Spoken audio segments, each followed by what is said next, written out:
hasn't started since 2014 should be given the job back. Hello, Mark Schlereth. Hello, how are you doing? I'm good. What do you think? Fitzy's job on the line?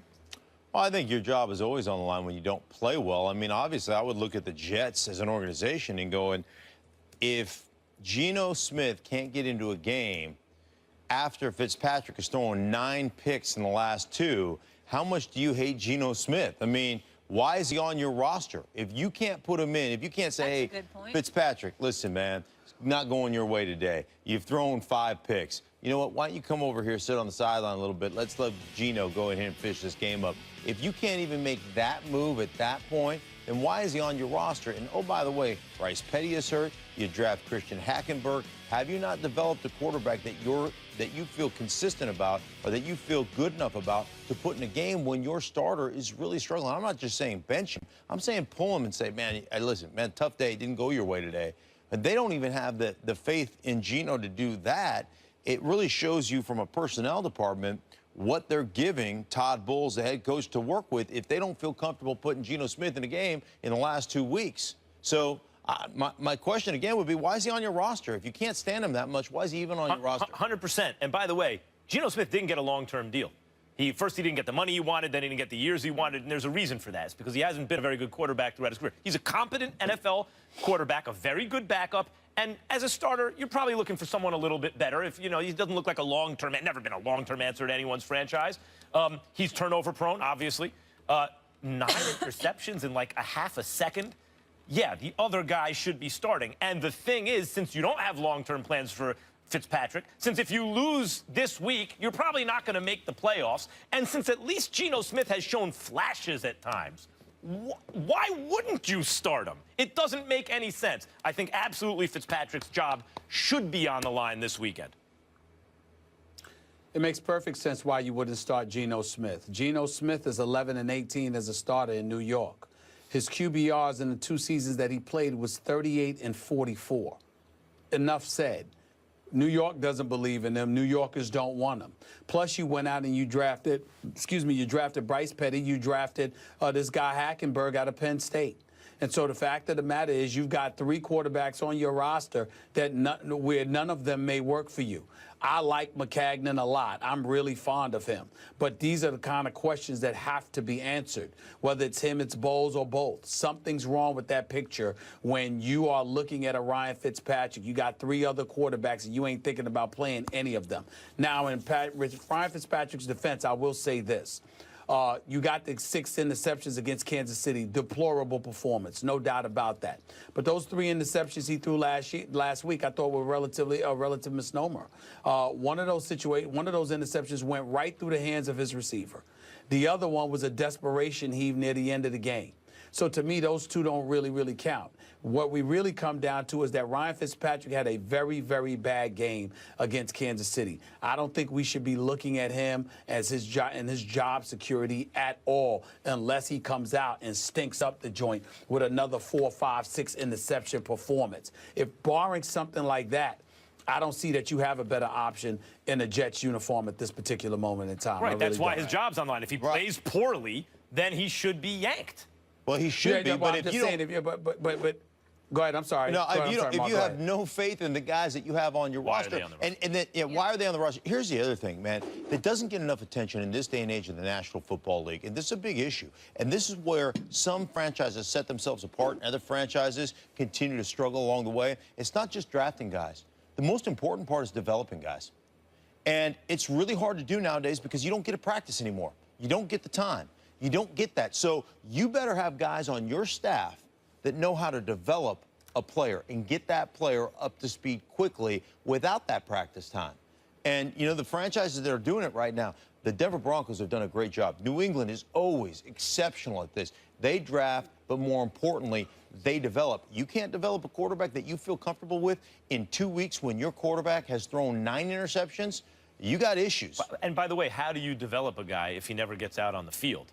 If he's on your, why is he on your roster? That's the first part, right? Right. And secondly, he doesn't get any more experience. He's never on the field. Let's not pretend Geno Smith didn't also have some pretty good games in the NFL. He has. Right. And Ryan Fitzpatrick, Stephen A., has been good throughout his entire career for a grand total of 2 seasons. Not great, good for 2 years out of his whole career. I would ask both of you this, and maybe what are the good games? What are the good games you're talking about with Geno Smith? You want me to tell you the dates off the top of my head? Geno Smith, Well, the I'm last just saying- time he I'm just actually saying started for the Jets, threw like 3 touchdowns. Off the top of my head, I've seen him had good moments. It's rare in a day that I saw us on a Monday morning talking about, hey, Geno really, really looked good. He's had good moments, but a good game? Yes. Schlereth, He's had good you know games. better than me. You recall him having a good game? well, listen, I'm sure that he's probably had a decent game. I would never put him in the upper echelon of anything. Here's the one thing that would bother me, and it's bothered me, and you two would know better than I, because you probably heard more than I. But when your quarterback, who at the time was your starting quarterback, gets jacked in the jaw in the locker room in training camp, and I didn't hear one dude on that roster say, like, hey, man, that's a problem. Like, when I didn't hear one guy come to his defense, that says to me, you got a guy in your locker room that people don't respect. And those guys, you can't give an opportunity to start if nobody respects the guy. And I don't know, maybe they did come to his defense, but I didn't hear one guy basically complain about that. One thing he is in the upper echelon of, Mark, is Jets quarterbacks. He's in the upper echelon of Jets quarterbacks. Geno Smith. That pretty much says it all right there. All right, Jets I don't think so. at Heinz Field this weekend. Hey, at least they're in New York. Mark, you're sticking around. Our favorite debates here on First Take and barbershops everywhere across America. LeBron James versus Michael Jordan. The latest to weigh in on it is LeBron's former teammate and good friend Dwayne Wade. When asked if James could ever surpass MJ's greatness, Wade responded with this: "It's not possible. Can't go past it. How can you? That's as great as it gets. The only thing you can do, like I said, is be A1, AB. There's no way higher." So let's take a look at how the two stack up when we only look at what they've done at this point in their lives at the age of 31. They're actually pretty even when it comes to NBA titles, finals MVPs, and LeBron actually has one more regular season MVP title. The main difference, Jordan doesn't have the 4 finals losses. Stephen A., were you surprised, Wade saying this, that his boy couldn't surpass MJ? I was a bit surprised because I didn't expect him to be that candid. I mean, he loves LeBron James. They're brothers. They're incredibly, incredibly tight.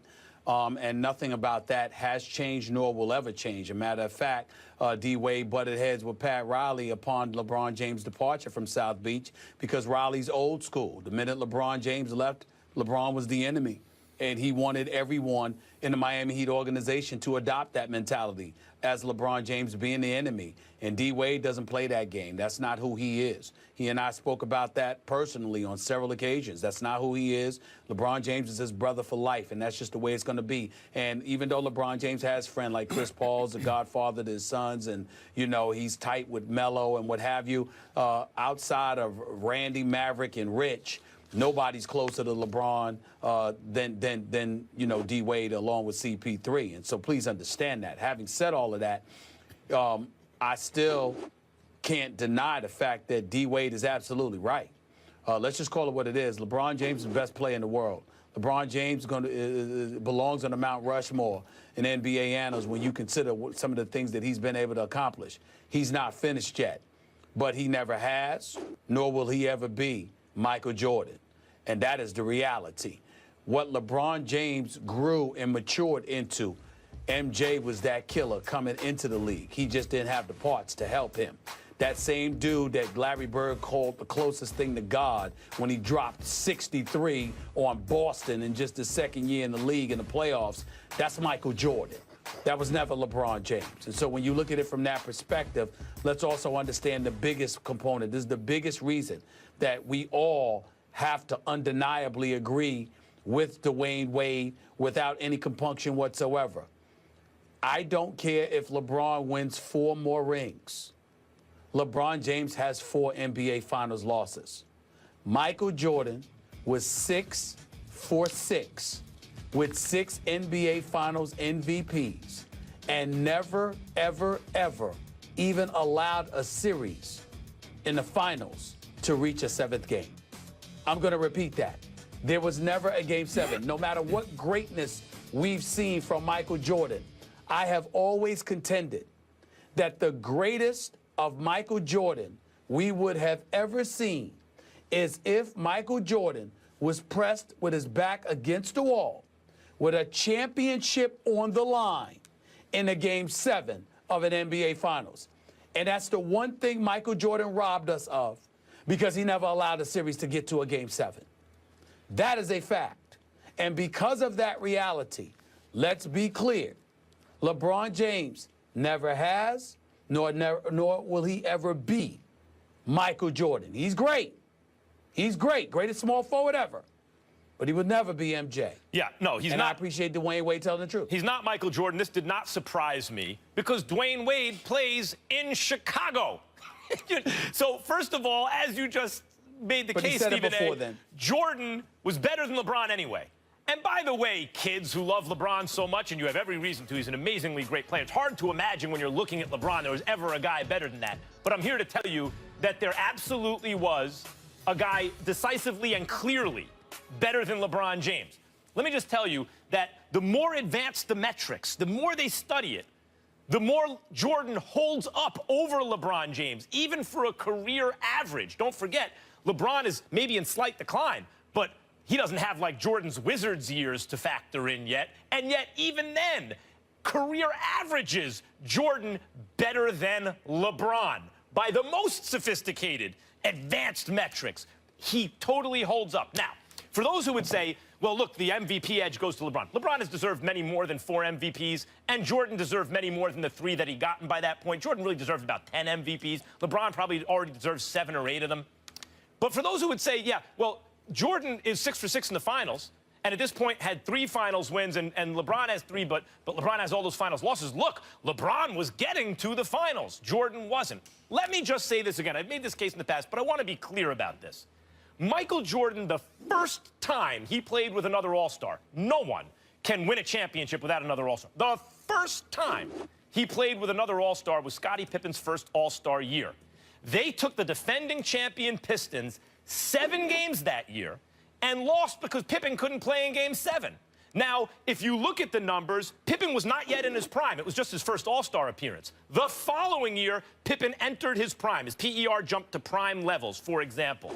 At that point, Jordan never didn't win a finals in under 7 games, as Stephen A. points out. They ended the Pistons 4 straight games the very next year. Well, Jordan didn't have to play these great teams. I hear a lot of younger people talking about this, too. Jordan had to play.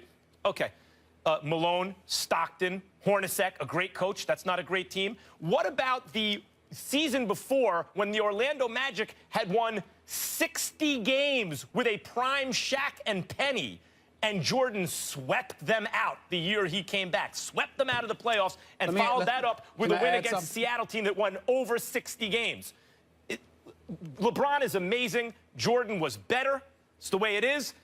Dwayne Wade is acknowledging that. Stephen A., it doesn't surprise me because of where he's playing.